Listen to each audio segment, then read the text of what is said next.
That record button. Hello, everybody out there in social media land. This is Dr. Ken Key and the Flint Public Health Youth Academy, and we're here for another episode of A Youth Perspective. We have a dynamic discussion today. We're going to talk about a lot of different things because this is one of our infamous hot topic shows. And so y'all know when we talk about hot topics, we go in, we go hard because we want truth. We want transparency and we want enlightenment around many of the things that our society is facing. And the purpose of it is to take the stigma out of having these hard conversations around topics that make people feel uncomfortable. It is okay sometimes to be uncomfortable. Actually, when you're uncomfortable, that's a possible sign that you may be growing and stretching and evolving. Not only in understanding knowledge, but also exploring different perspectives around a certain topic. So again, we thank you for tuning in. We're here. I'm going to introduce myself, and I'm going to call one of the FPHYA participants and interns or mentors, and then we'll just popcorn around. They'll tell you who they are, whatever they want you to know about themselves today. I don't have a certain script today, but I'm Dr. Ken Key, and I'm hot because I just got to Jacksonville, Florida today, and it's hot down here. So that's what I wanted you to know about me. I'm going to pass it to Melody. Hi, everyone. I'm Melody Marsh. I'm a 13th grader at Genesee Early College, and I'm excited to be on today. And then I'm going to pass it to Kayla. Hi, everyone. My name is Kayla Shannon. I am a junior at the illustrious Spelman College in Atlanta, Georgia, studying political science. And I am also an active social justice advocate in the Flint and the greater Flint area. And I will popcorn it to Christian. I am Christian Mays, brother of Cole Mays and son of Melissa Mays. I am at Mott as a sophomore in automotive technology. Work at Midas a lot, little mechanic guy. But yeah, I'm gonna shoot it over to Cole. Hi, my name is Cole Mays. I just graduated and I'm waiting for my transcript to get here someday. Hasn't come yet.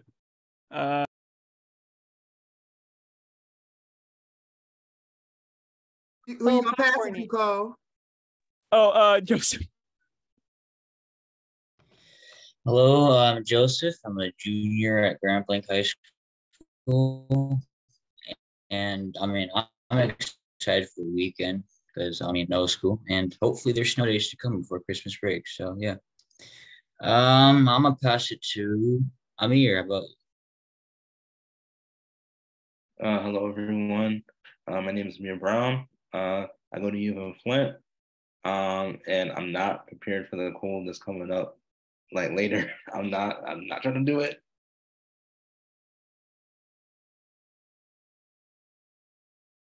Who you passing it to, Mir? Let's see. Did Tasha go? Not yet. Yeah, that's to Tasha. Hey guys, my name is Taisha Brady. I'm going to Mott Community College for sign language interpretation. And, I'm hopefully one day going to be advocating for that. A group of people. I work at Walmart, worst place to ever work at during the holidays. Wish me luck. And I'm going to pass it to Miss Vanessa. Hi, good evening. I'm Dr. Vanessa Velka de Dancing. It's honored to be here. I will be leaving the cold next week, heading to Panama for 4 months.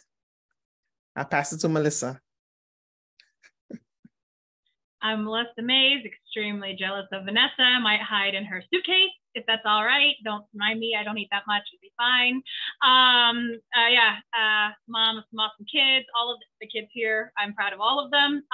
Mentor at FPHYA and also Flint activist and social worker. And I'm going to pass it over to Jasmine. Hello, everyone. I'm Jasmine. I am a FPHYA mentor / staff. I didn't hear the question, but it sounds like people are answering kind of how they're doing. So doing good. Always multitasking, but doing good. I am an epidemiologist as well as a yoga teacher. And I'm just involved in a whole bunch of things in Flint. And I will pass it to Monisha. Hi, I'm Monisha Summers. I'm a FPHYA mentor / staff. I had to think about it. And my birthday is the 20th of this month, so I'm excited. That's about it. I'll pass it to Dr. Key. I think everybody went, right? Except for you, Dr. Key. So I'll pass it to Dr. Key. Thank you. And I'm gonna just do this because Monisha don't ever say, so she's Dr. Monisha Summers, and she's a podiatrist. So if y'all got some feet issues, go to your girl, get some help. She can tell you what to do so those things won't swell so badly. Just thought I'd throw that out there. And that's her son, that's my boy. When he first started with us, he was literally just been in her stomach. So we're so excited to just watch him grow up and become who he is now. So this is exciting. So, all right, today is Hot Topics, right? It's a lot going on in this world, y'all. It's a lot of isms. It's a lot of systems. It's a lot of barriers. It's a lot of mentalities. It's a lot of stuff.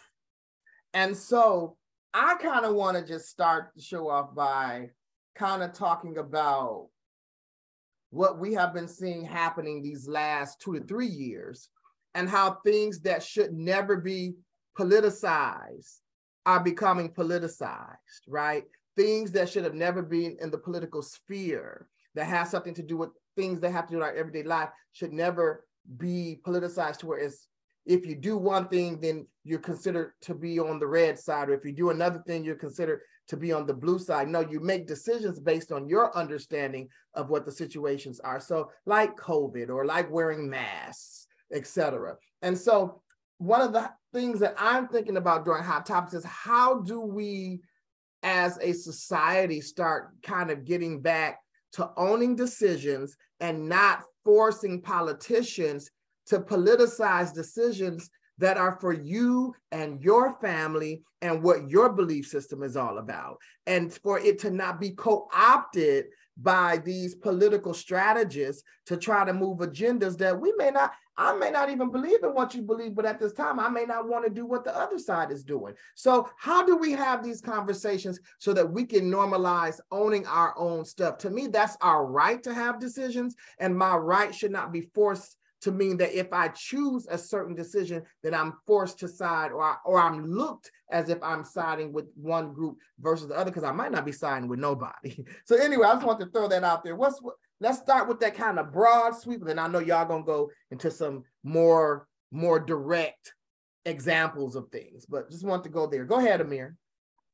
I have different different friends that are part of this political, different stuff like that, blue or red, either or, I'm just a friend in general. So, but I think, in my opinion, it's become so kind of like hostile just between the two parties. And it's like, oh, if you say, oh, I'm a Democrat, for example, you're like, oh, I don't mess with the Democrats, blah, blah, blah, you guys think or whatever, and so on and so forth. So it's kind of like difficult, but I mean, you got to find a way to kind of bring people together. I mean, that's the only way, is to bring people to the table and have conversations. That's the only way you're gonna kind of keep people's mind open, because like it's become so hostile politically that it's like no one can talk to one another without someone yelling at each other or threatening people, so on and so forth. So I think this communication, like a good setting, would be good, Thank you. Anybody else want to chime in on this topic? Yeah, I think, in reality, the politicization of social issues and public health isn't new per se. We just saw it impact folks at a grander scale because, the issue of collective action, what actually impacted other lives. Like it wasn't just a fact of, politicization resulting in a political divide, but it was actually resulting in like deaths. But to answer your question as a remedy or a solution, and I actually wrote a research paper about this, it has a lot to do with our willingness and ability to have conversation with folks across partisan divides and on the other side of political issues. And that goes for everybody.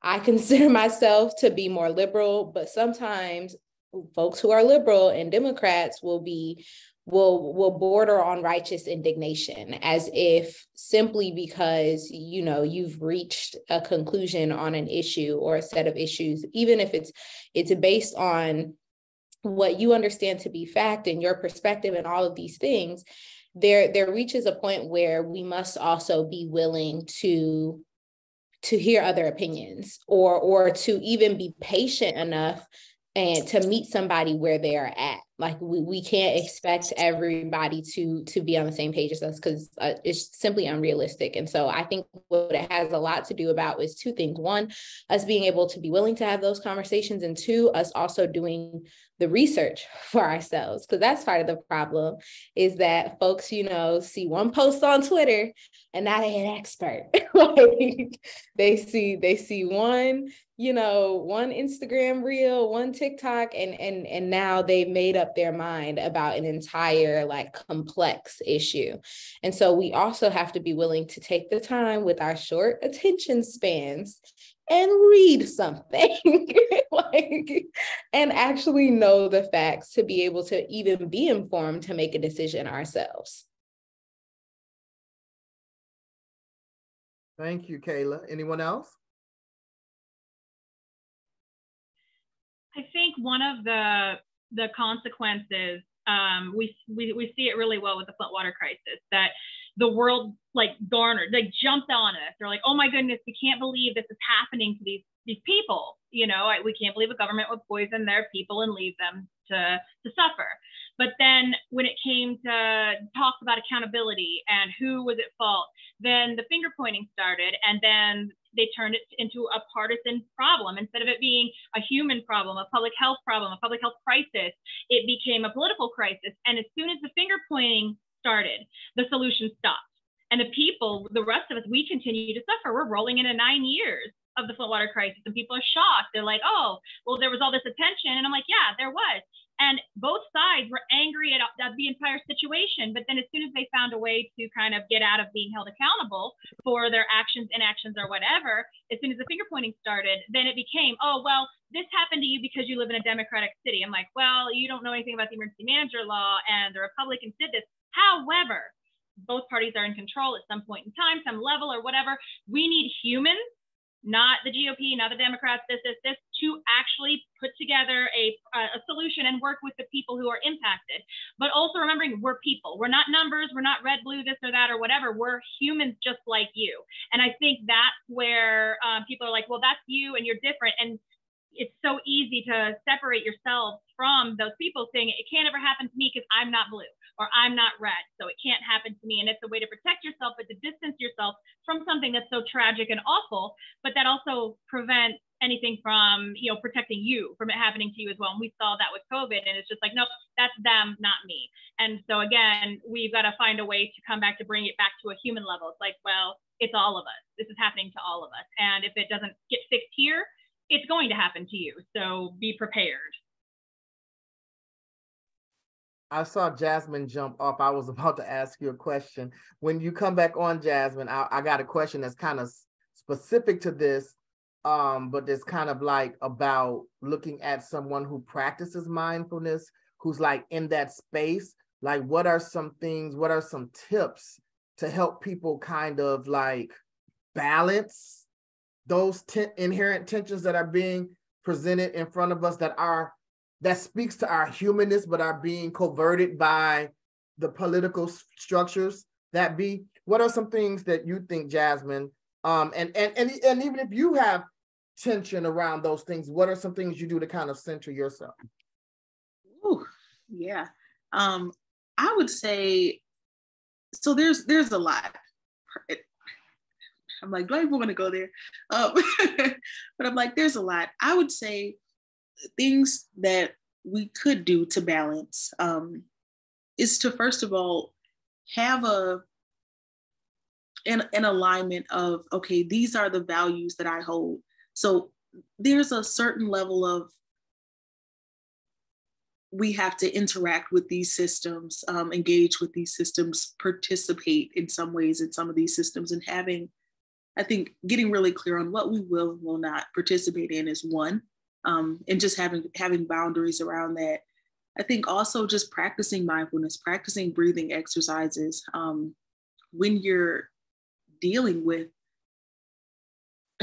again, I'm like, oh, do I even want to go all the way there? But when you're dealing with the heaviness of these situations, of these traumas, really finding our way, whatever that looks like for you, because it looks different for each person, but finding your ways to take care of yourself and come back to your center, maybe taking a pause in the fight if you need to, taking a step back and then returning stronger. Yeah, and others probably have additional tips, but yeah, finding what works for you. Thank you. I'll add a couple of tips. I think sometimes when people go about their everyday life, they don't think about taking care. They don't think about self-care. They only focus on self-care when something tragic happened here and then they're scrambling trying to get it together and figure it out. If it took 15 minutes a day to focus on self-care, they'll be better prepared to react when instances, when circumstances arise, and they'll be a little bit more focused and clear and have another alternative to go to in order to ease their mind and focus on dealing with that situation. So I think it should be like a routine practice versus somebody trying to get help after tragedy, a traumatic event. So a lifestyle. Right, you can make it like a lifestyle. Because people don't know when they have a traumatic event, they don't understand that they have a normal reaction to an abnormal event. It's normal how they react to things that's unprecedented. But if they have a particular routine that they can follow every day, 15 minutes, it could be it's not any particular task, whether it's by themselves, music, walking, talking, just a dark space, but everybody should focus and maintain some type of self-care. And that is so true, Vanessa, and to what Jasmine was saying, because I think about Melissa, I think about Kayla, I think about what Joseph was saying, but many of us, part of our purpose is the calling to transform and to evoke change, right? And so it's like we're called to the fight, and oftentimes we have to engage with these systems, but we're fighting that, but then we have loved ones and friends in our social circles who are going through their things, and oftentimes they need us, right? There was one season I was doing so much for so many other people, I realized I was burnt out and I wasn't doing for me. And it's not so much that I saw what was happening. I didn't realize it was happening until after I was at that empty place, right? And so you're right, having to evoke like a daily ritual of having some mindfulness moments, some meditation, some self-reflection. Those things are important because you all are leaders. The FPHYA is leaders. I mean, y'all are leaders locally and now nationally. And people are going to be coming and pulling, not because they want to drain you, but because they need what you have. And we have to make sure that we are able to replenish ourselves so that we can continue to give out what we need to give out. But like my granddad used to say, you can't go to the bank and make a withdrawal if you ain't put a deposit in there, right? So that's just old school logic, right? So that's wonderful. As we transition to the next topic, anybody got a topic? I got a list of them. Anybody got another hot topic you want to throw out there for discussion before I go to my list? Go ahead, Kayla. I think it's sort of in a similar thread, right? When we talk about the politicization of personal issues. Roe v. Wade, we got to go there. We got to have a conversation, right? Because we have folks predominantly on a platform of religion, which we recognize that there's a separation between church and state for a reason. But we have people standing on this truly a platform of fallacy, right? Like, let's be real about it. Like this idea that we're prioritizing lives, while this is also a platform that often defends gun use in the midst of gun violence, or you know, talks about immigration in the midst of like children being stolen from, like, so these people who care so deeply about these babies that they don't gotta take care of have now created a country, right, where like individual, like folks with uteruses are truly being faced with like life or death situations. And I mean that both literally and figuratively, of like folks who literally would die without an abortion, because let's also recognize that there are situations in which abortion is simply required. Like it has nothing to do with choice. It has nothing to do with a bad decision. There are folks with uteruses out there who require abortions, who are now having that, what I would consider a right, taken from them, or having obstacles created for them in situations where like they actually require that procedure. On the other hand, you have folks who which folks don't know, because oftentimes people are like, abortions are for young, dumb teenagers who they don't know anything. They use it as a form of contraception, which, mind you, is the dumbest thing I've ever heard in my life. If you knew anything about abortions and how hard and arduous and physically taxing that process is. But that's a whole nother story. I'll get off my soapbox momentarily. But on the other hand, knowing that the largest percentage of folks that get abortions are actually people who have kids already and aren't ready for another child, or aren't in a position where they can offer that child a decent life or in a decent standard of living. Without, sorry, last thing, and this legislation is created without supporting legislation that actually does anything to wage that gap, like that actually does anything to support foster care, which our foster care system is horrible, like horrible. I say that from the back of my throat, like horrible. We have a horrible foster care system that children at the end of the day are going to be put into if they are born into. Some of them will be put into the foster care system, considering their parents' circumstances.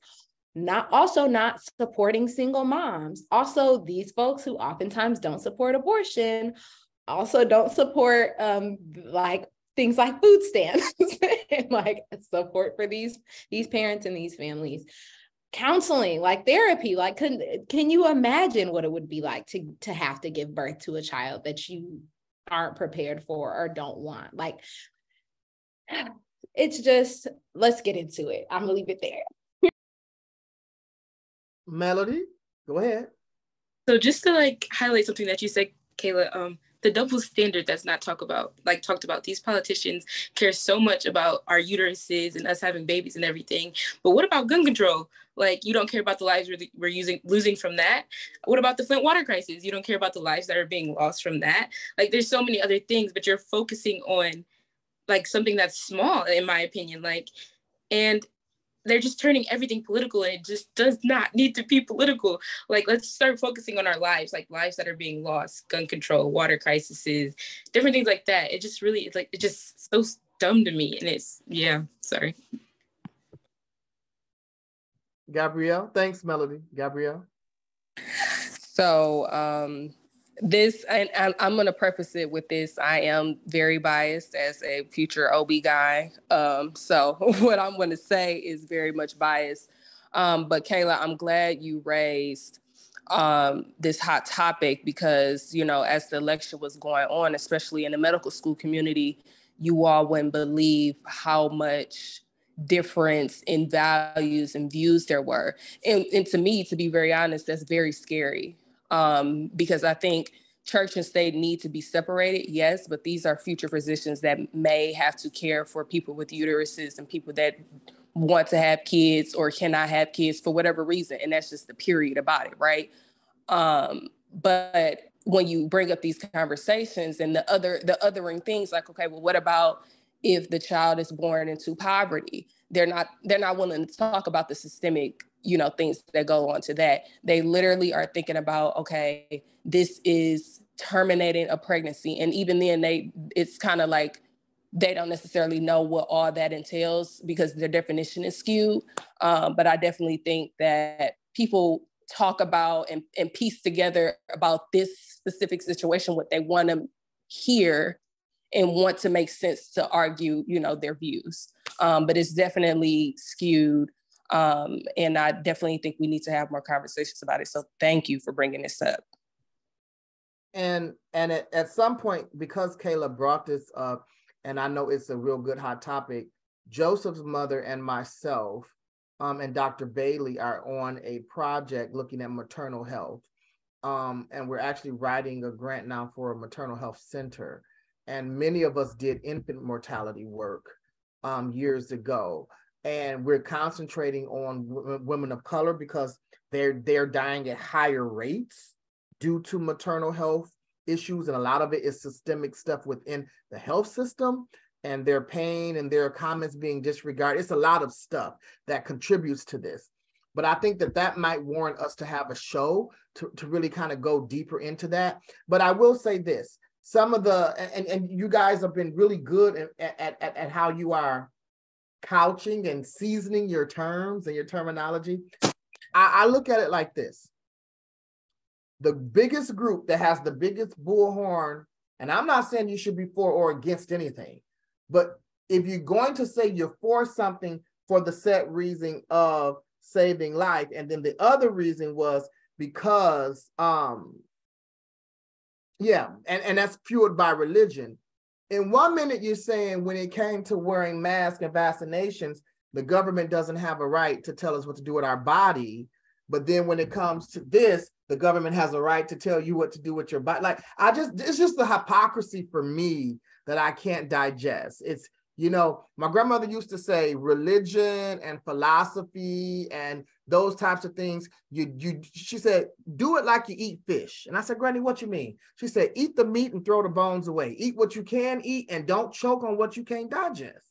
I can't get past the fact that you're totally the hypocrisy of, in one situation, if it's what you want, the government has a right to tell you what to do with your body, but the same group in another situation, because it's not what you want, the government doesn't have a right. I can't deal with that. And as a person who believes in a higher power, who believes in whatever, I tell people this, well, how can you say it's okay or it's not okay, or how can you not be against something that is taking a life, etc.? And this is always my reply. Part of what man's problem is that we're trying to be God, whatever that manifestation of God is for you. And if it isn't one, they're trying to be that one that isn't even in existence for you, okay? And what I mean by that is God gave every human being the right to choose. So if God, because he could have made us all robots like angels and just did whatever, but he gave us the right to choose, to go right, to go left, to go up, to go down. So if he respected his creation enough to give his creation the right to choose, who are you as a human being who ain't even on his level to say we don't have rights to choose whatever it is that we do? Now there are consequences for our choices. Yes, there are. Because I can't just choose to just come in Walmart in the break room and just kill everybody. Yes, I have a right to choose, but it's a consequence to that choice, right?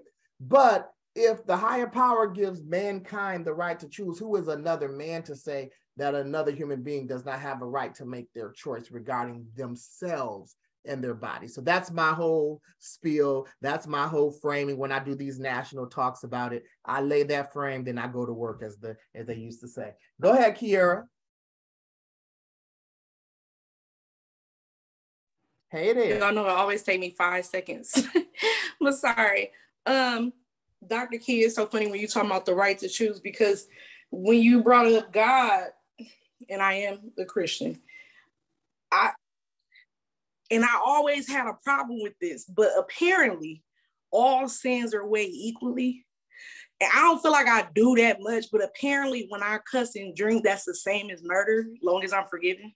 So I don't even understand why we having this conversation in the first place if the murderer could be forgiven. So why you know, if it really is, no matter where you think life begins, if it is murder, then the murderer could be forgiven. So I always feel like we having the wrong conversations. I remember when like the trans bathroom was an issue. And my dad is very conservative. And he's like, oh, I don't want no man in the bathroom with Bella. And I'm like, well, the concern there is your ability to watch your child.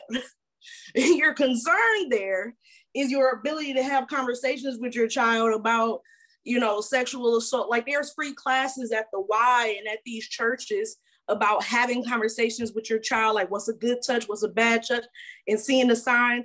Have you taken any of those? Have you gone to the free classes to make sure if somebody is touching your child, you know? No, but you want to the man who just wants to go use the bathroom that you claim is wearing a dress to rape children. Like, because how long is she gonna be in the bathroom?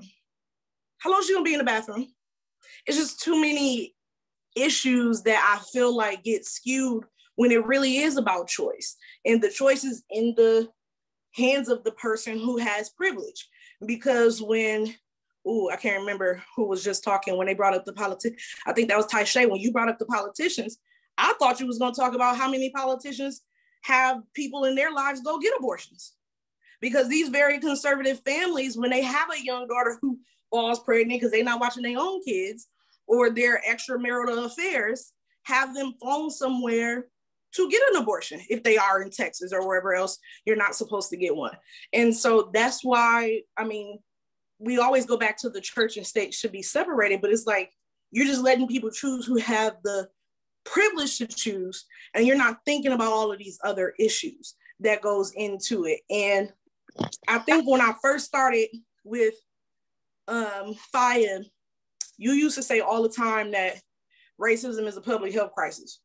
And it doesn't matter what I'm discussing, it's always can go back to race and public health, because y'all were talking about, you know, moms who's not prepared for another child, or someone who needs an abortion for a health reason or something like that.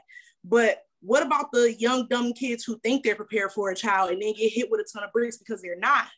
Or the parent who was mentally stable when they got pregnant and thought they could handle a child but cannot? Or the person who is religious and had the baby because they're supposed to, that's their obligation, and they resent their child. There's a gray area of all of these children who grew up with parents who were not prepared for various reasons, be it financial, mental, or just they didn't want to do that. And they're stuck with this child. And so that's not just a poor person getting food stamps issue. Like there's kids who make it all the way through. Matter of fact, a lot of us is messed up. No matter how far we get in life, doctors, lawyers, you know, people who are successful, who have childhood trauma that they have not been able to fix because their parents have childhood trauma that they could not fix. Mm-hmm. And so if you are prepared, you can never be prepared for a child, but if you at least think you are prepared for a child financially, you know, economically, mentally, spiritually, you're better prepared to have that child as if someone who was thrown into it because they got to have it because they got pregnant and they a Christian, or someone who they got to have it because they got the money to do it, so why not? When there's many other things that goes into being a parent and raising up a child, and all of that, the abortion topic, the mental health topic, it all goes back to all of the issues that we are having as a society as a whole, because those messed up people are very much so affecting the public on a daily basis. And it doesn't matter if you're talking about gun control or, you know, the people like for the purpose of shooting up the school or the purpose of personal protection, or if you're talking about the doctors who she just said thinks that they need to enforce their religious belief on their client or the person that they're, you know, going to them seek help. All of that goes back to the household and the stability of a household and somebody just said the quality of life for an individual. So yeah, thank you, Kiera. And it was so many things to unpack in that piece. Oh my goodness. Taisha.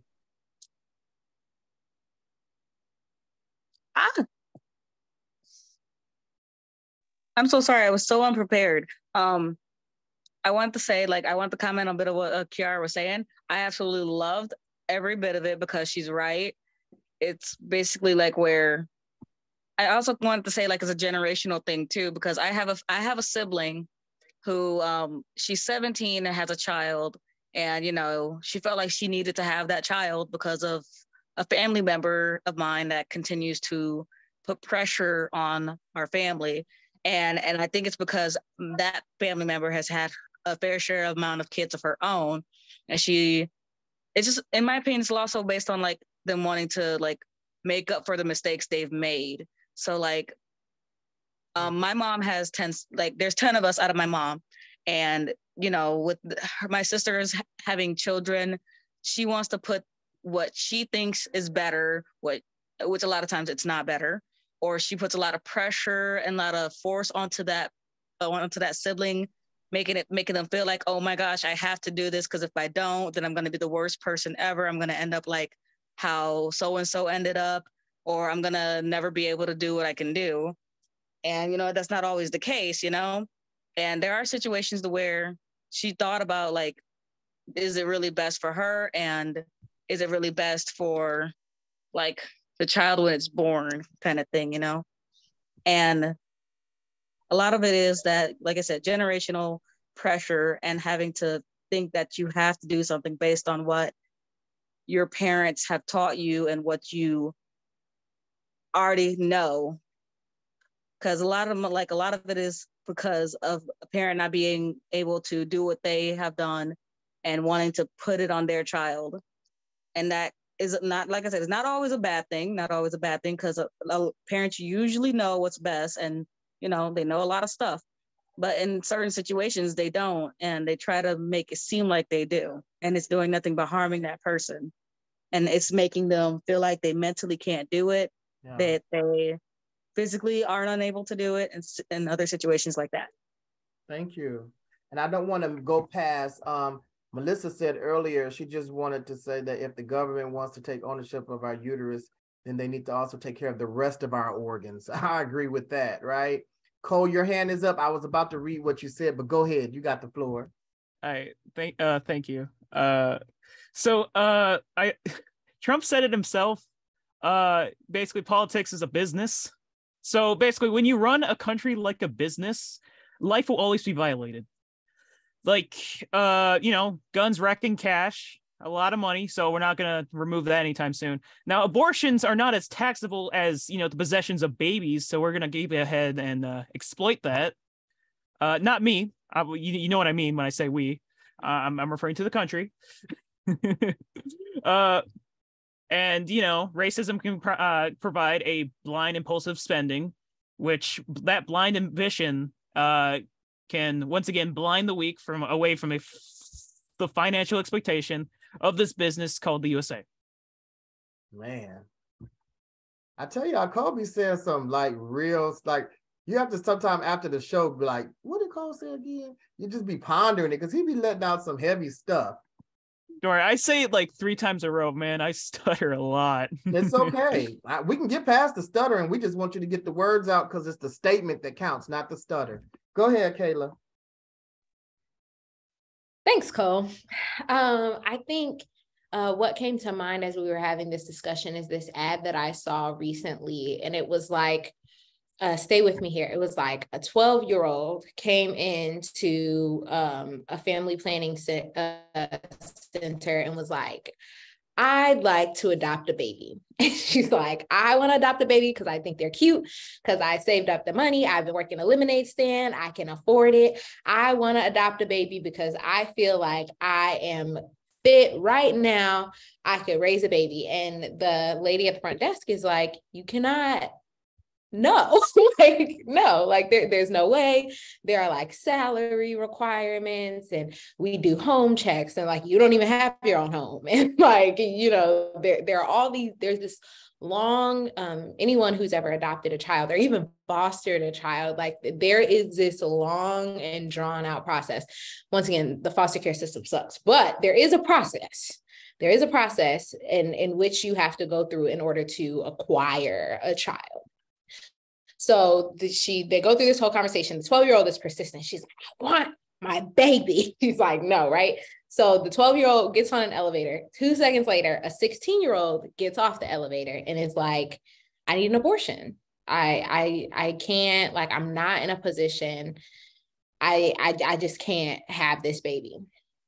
And she's like, yeah, we don't offer those anymore.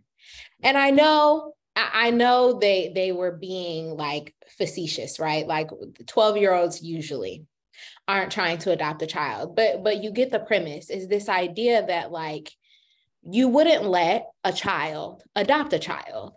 And so in what case, or there's all of this process that you have to go through in our system, which literally details what America thinks. These are your words, not mine. This is a system you created, not me, but it details what you believe the requirements are in order to incur the responsibility of a child, of a person, of a minor. And those are like, not like your salary, so the financial requirements, but there are also like mental checks. They're like house checks. They consistently check back in, right? So it's like, but those same safeguards don't exist for unwanted pregnancies. So what I propose, first of all, that you know, abortion just be legal everywhere, but whatever. If we're not gonna do that, then I propose, one, if every woman who gets pregnant has to have a baby, then every man who gets a woman pregnant by accident has to have get a little snip. Because since we throwing out surgeries, like, why not? And as a matter of fact, it's safer for a man to get snipped than it is for a woman to get pregnant. So like, if we really being real, it's fair. Second, I propose that if every woman or every person with a uterus who gets pregnant has to have that baby, then the government has to pay for their college or trade school or whatever they would like to do. Because if we being for real, and matter of fact, the healthcare too, because that's something I put in the chat. If you're gonna force me to have a baby, you need to pay these medical bills, because what are we talking about? It is expensive. It is expensive to have a child, like, be for real. So I think in these two circumstances, one— The chat says Kayla for president, Kayla for president, Kayla for president. No, but I'm just saying, she gotta have a baby, he gotta get snipped, and y'all gotta pay for college and the bills. We like that. And even still, that would not be compensation, just to be clear. It wouldn't be compensation, but it's a start. Right. Melissa, chime in. Thanks, Kayla. I just wanted to add on to what Kayla said. I mean, if the government is going to force you to give birth, to go through pregnancy and give birth, well, then actually, I think that it should be paying for more than college, since they're kind of co-parenting. I think that the government should go ahead and just start kicking in support the minute that you're pregnant. Tax breaks, all that stuff, as soon as you've got to carry this.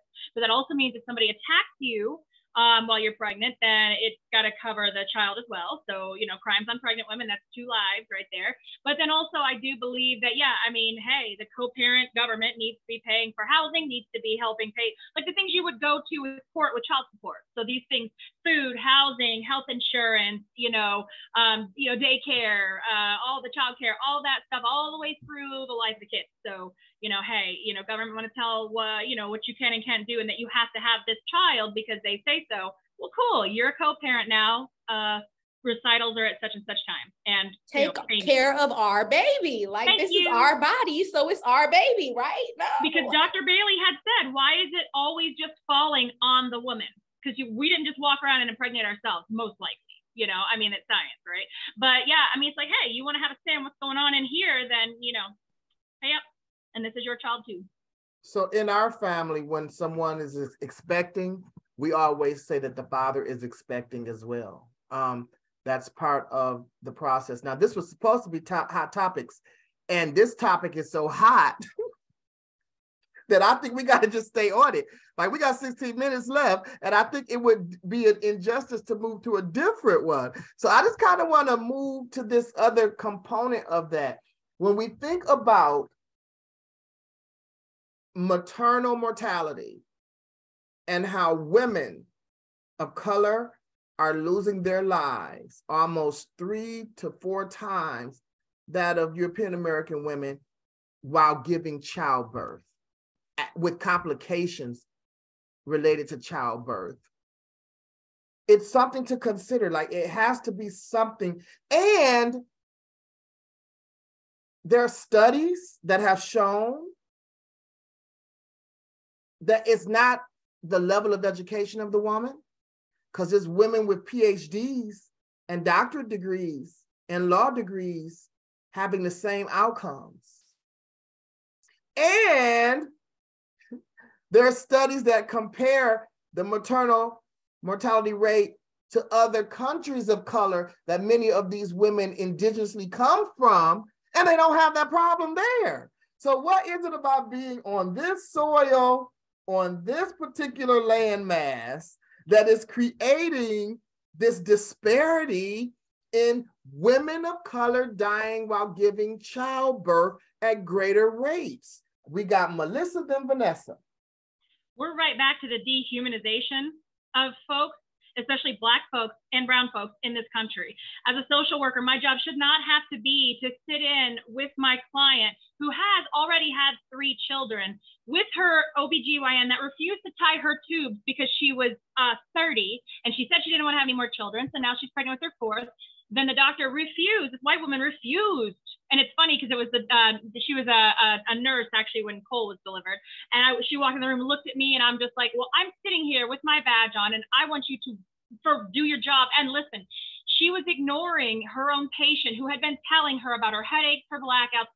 She basically put in the medical paperwork that this young woman was just trying to get out of working and all that. But no, she had preeclampsia already. And I had to throw a completely ratchet fit to get the high-risk OB down at Hurley to come down and take this client. And she and the baby almost died. This is just one of my clients that have been through this, with the doctor telling them. And it's bad enough as a woman in general, and as a white-facing woman, you get told all the time you don't know what you're talking about. Oh, I don't know my body. And as I had like my ovary was exploding.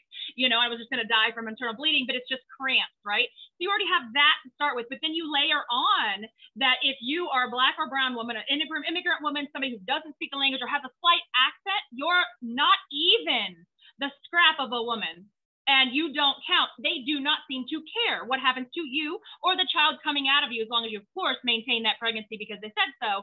And that is 100% why women in general aren't treated like people. That's why our uterus can be controlled by others. But then you add on somebody that you think is less than, and this country treats everybody that's even slightly less European as trash, then that's what's going to happen. And the fact that they're appalled and surprised that, Black women are dying at 3 to 4 times higher rate in a very, we're supposed to be the, best country and developed country at higher rates than underdeveloped countries. Nobody should be surprised, because in those countries, they actually listen to the pregnant women, they actually listen to the mothers, and they actually care if the mother, survives and the child survives. So there was actually other message in that, and I just got mad, but there it is. And I've seen it firsthand, and it's disgusting. And, I'm just like, on behalf of all white-facing, not horrible people, I apologize. And this should be, shouldn't be happening on this planet, period, in 2022, but here we are. Vanessa? Thank you, Melissa. Well, first, let me just tell Melissa, go ahead and pack your suitcase. I think I need to take you with me. Because I know you playing. It's a shame for everyone to think of how they look at and view America, right? It's the end all be all, everybody trying to get here and there. But we're so behind in the healthcare system. It's like double digits of this mortality rate, maternal mortality rate with women. And the thing is, we got to look at the same things that we talk about all the time, the health inequities, the health inequalities, when you go into the hospitals, the social determinants, all these things that are contributory in these communities. Just to throw COVID in there for a minute, when people was going, but particularly Black and brown people was going to the hospitals and they was presenting different, they was being turned away and here and there, something that no one really know how to tackle here and there. So if you're being ignored at something that's not even on the forefront of what we should be looking at, how can you, and you're still being ignored for things that are common denominators, people, women pregnant and having kids. And it's just, it's just sad that this is 2022 and we're still finding Black and brown women dying at the rate that they're dying from maternal childbirth. I mean, having birth is one of the natural things you can have out there, but when you're so ahead in other things with this country, and you're so far back in things that brings this country, in that sense, if you can understand what I'm saying, it makes me think about what is so good about this country. If you can't tackle the things, equality that people could have, is something simple as having a child. Yeah. So when I got here in Jacksonville, I was having a discussion with someone that works in a birthing hospital here, and in that part of the hospital, and she was saying that a Hispanic lady, her heart was going out for this Hispanic lady for this past week, because this Hispanic woman, she went to one of the hospitals here in Jacksonville, and she told them, for the last day, I have not felt my baby moved. Normally my baby is moving. Something is wrong. And they told her, well, we're too full right now. We don't have any beds. And they sent her away. So she ended up going to where the person who I'm talking to worked, and they sure did give her a scan or whatever the process is to see if there's a heartbeat, and the baby was no longer living. And it was like a day between the other hospital telling her that they didn't have room to her going to this other place. And I'm thinking of the ethical issues around that, the legalities around that, because if that baby had just started having a low heart rate and not really breathing, there's a possibility the baby could have been saved. But to say I don't have a room, we don't have space, you could lay this woman out in the hallway and see if the baby's alive. So they had to tell her baby was dead. And so this is stuff that, everyday people who don't have to see this type of stuff, to them, this doesn't happen.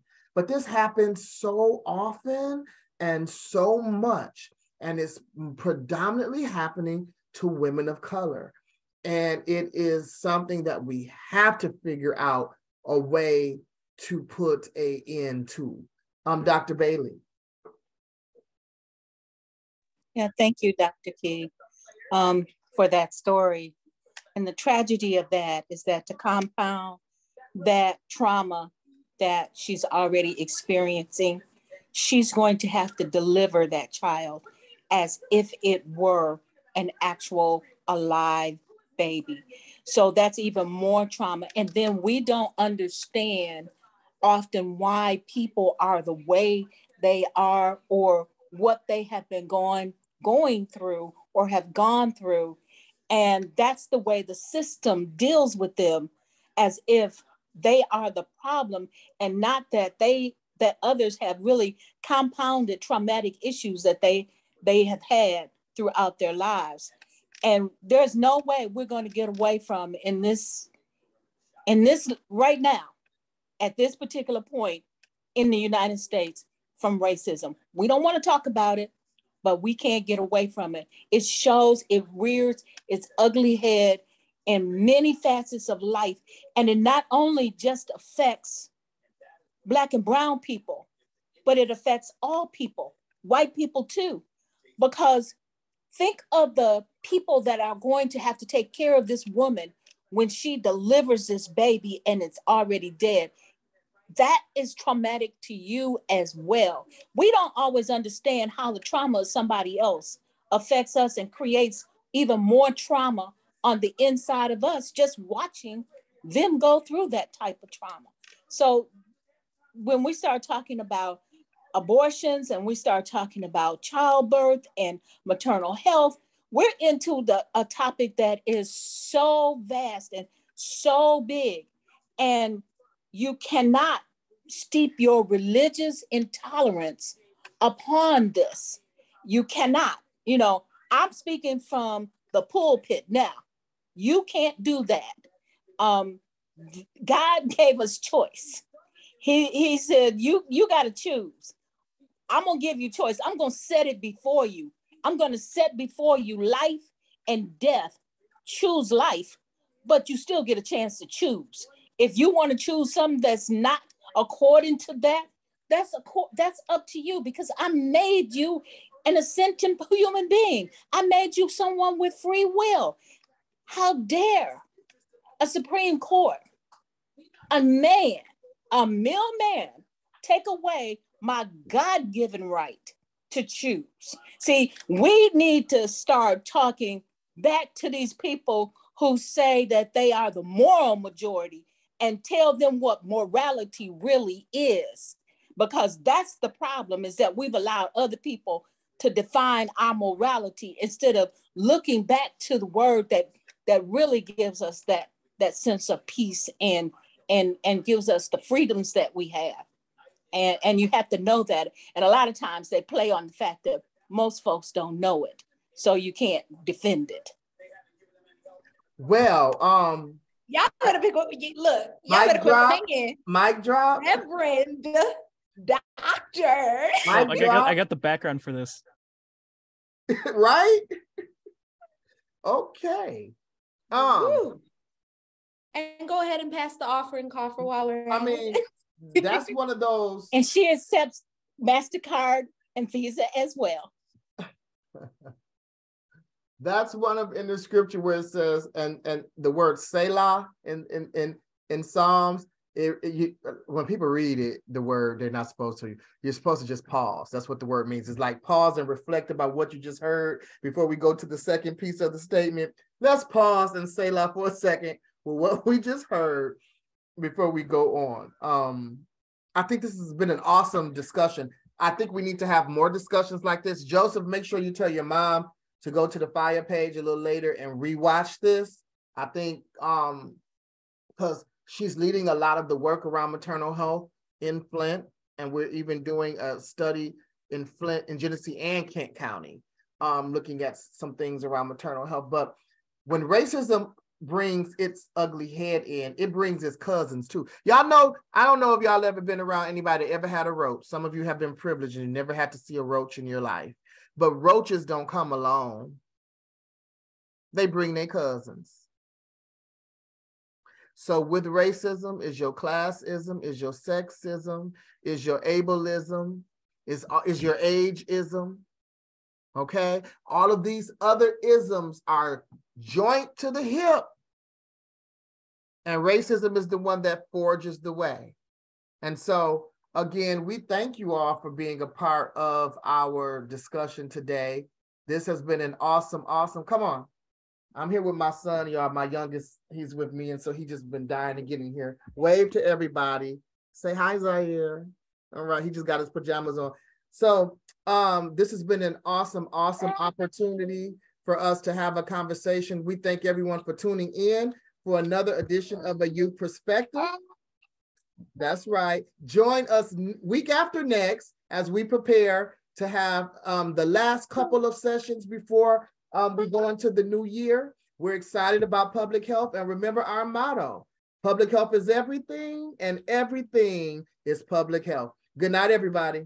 Have a good night. Good night. Bye. Good night. All right. Bye-bye, everybody.